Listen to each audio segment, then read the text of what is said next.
So if you go to a place where there is a team and you add him to the mix, he's going to make it better. Yeah. Now, take it next level. Yeah. If I'm Kraft, I'd rather he go to Atlanta than Dallas.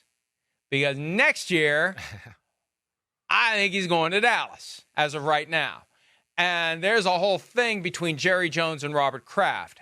And the last thing that Robert Kraft is going to want is to see Belichick thrive arm in arm with Jerry Jones. So I look at it that way and I say, hey, Arthur, please hire this guy. Please hire this guy. I'll say whatever I have to say to get you hired to this guy because I don't want him. If we're getting into these deeper motivations, I think the deepest and most important is I don't want him working with Jerry Jones. So, yes, Arthur, hire him. Yeah, I would think, really. I mean, any of the teams that, right, one of the sources had said that, Belichick on his radar, right? The Cowboys, Eagles, Giants. I wouldn't think the Patriots would want to see, the Kraft family would want to see him with any of those, really, and have success, especially. Right, the Eagles being a team that beat New England in the Super Bowl. Hey, it's a Northeast power, just like the Giants, right? It could, it's infringing on their territory to a degree, right? And yes. And of course, those teams like the Eagles are really talented, and you'd be like, oh, well, he just goes there and coaches. Watch out, right? Your point, what you say about the talent on the football team there in the last few years, and Belichick, the GM, and all that. Listen, that's always been a little part of the conversation with New England and Belichick. I mean, you could go back 10, 12 years ago, right? You can go back where I'd talk to teams and they'd be like, nobody's scared of New England's talent, right? They knew they were good, but they weren't like, oh my gosh, they're so talented, we're in trouble. It was more like, we just got to deal with Belichick and his coaching, and then Brady's going to execute it, right? Right? Or I'd used to laugh at coaches because the ones that didn't like Belichick or haters, right? They would, it's all Brady, and then they would crap on the rest of the team, and then I go, yeah, but they're in the AFC Championship, and you don't think the team's that good. Why do you think that is? Oh, I think it's the coach. I think that's what it is. So there's always been that question to a degree, right? And I do think, again, from people that I've heard, that Bill is willing to at least accept that here. Now, to what degree, to your point earlier, I don't know. But as I said a few weeks ago, and as I hear from people still, right, Belichick's coaching on game day, especially on the defensive side of the ball, is pretty special. And Mike McDaniel told me, and I don't think he has any problem with me saying it at the Combine, right? I was talking about, defenses, man, they do some crazy stuff to you, blah, blah, blah. He said, you ever watch the New England film this year? And I was like, I don't know if I ever watched that one on film. He goes, go back and watch that. He goes, Belichick might have had the greatest game plan I've ever faced, right? The things he did in that game really gave me problems and made me think, right? So that, to me, from that guy, that wizard, that just tells you that he was like, wait, I'm a wizard, and I can't figure out this wizard. And that speaks to what he can do on game day, to your point as well, Mike. And so you got to take the good with the bad, and that's the problem. There was just enough, and I don't mean bad in a bad way. There's just enough to counter the greatness, to raise questions, and to keep a team from pulling the trigger now. And it was really just the Falcons of the teams that had vacancies. The Eagles, there's some suggestion in the report that the Eagles at least thought about it before they decided to stay with Nick Sirianni.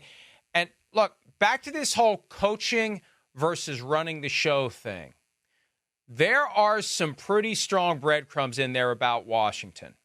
And I guarantee you, if they could have trusted, there's that word again, trusted, that Bill Belichick would have been happy to be the coach and accept the broader structure with all this stuff they're doing with Bob Myers and Dave Gardy having a game day role, which I don't know what it's going to be, and Adam Peters in charge of the team.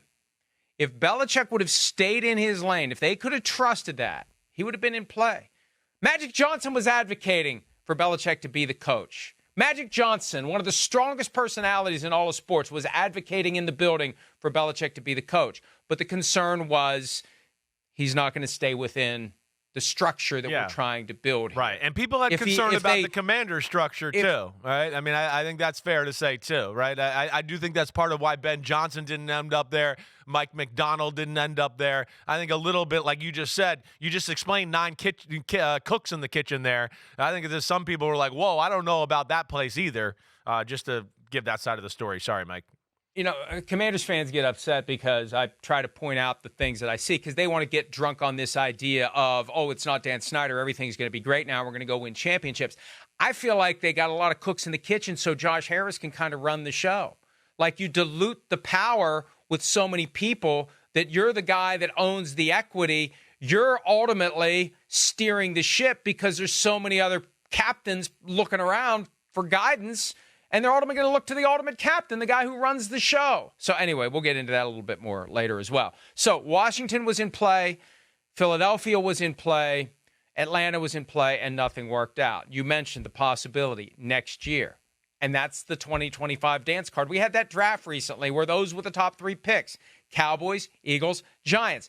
3 teams in the NFC East potentially with vacancies and potentially clamoring for Belichick, and they may create vacancies they otherwise wouldn't have created to try to get Belichick. This is one of those that I think as a practical matter, it's going to be done before anyone gets fired.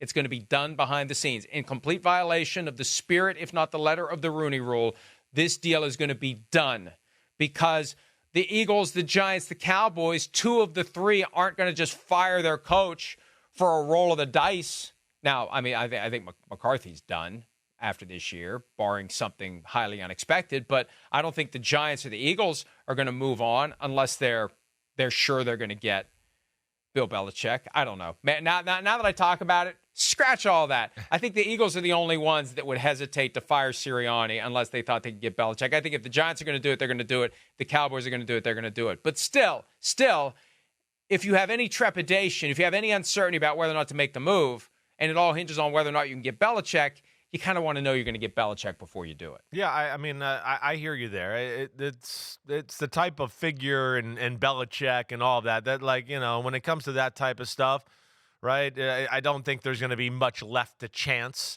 It will be back channeled and we get it all figured out, and then we got to go through the charades of, hey, we interviewed this person, we interviewed that person, we interviewed this person. Oh, hey, we're hiring Bill Belichick, right? Right, but I don't think any of us are surprised to hear those 3 teams. I think they've always been, or not want to say always been, but great respect by Belichick and on the radar, especially the New York Giants. I mean, we know that. But I even with all you say there, right? With all you say, and as much as I know the Maras and there's a love for Belichick and the Giants organization, we know that for sure, right? I still think a year out of football, we're talking, 72, 73 years old, right?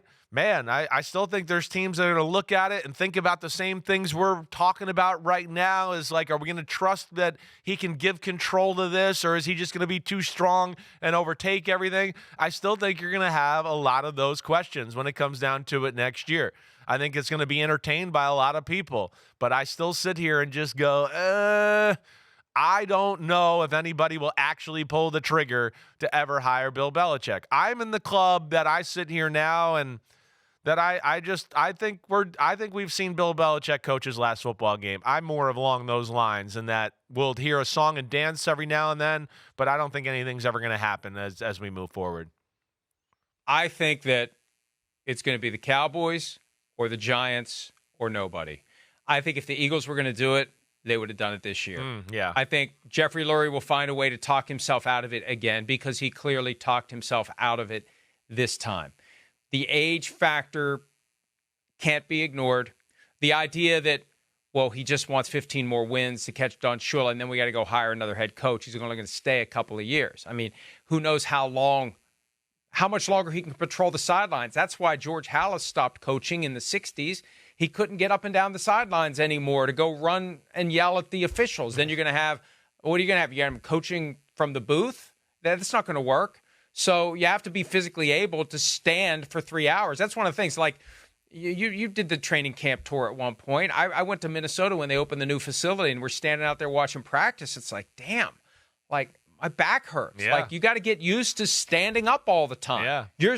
If you're a coach, you are standing up a lot and walking around a lot. And as you get older, you're just not going to be able to do it. So those are all factors as well. But I think okay, sorry. Go ahead. Go ahead. Yeah. Go ahead. Well, I was just saying, I hear you, and those are all factors. There's no doubt. I think I'm a little bit more in line with one of the things you said there, and I think somebody said that in the article, right? There was a source that said it or whatever, that if it was going to happen, it'll be Dallas, right? And that's kind of where I believe what I would bet on too. If it's going to happen, my money is on the Dallas Cowboys, because I think there's less of a blowing up of the structure of the organization like we've talked about here. It's like, hey, here's a king. There's the king. His name's Jerry Jones. We know that, right? And he's got his, princes underneath him.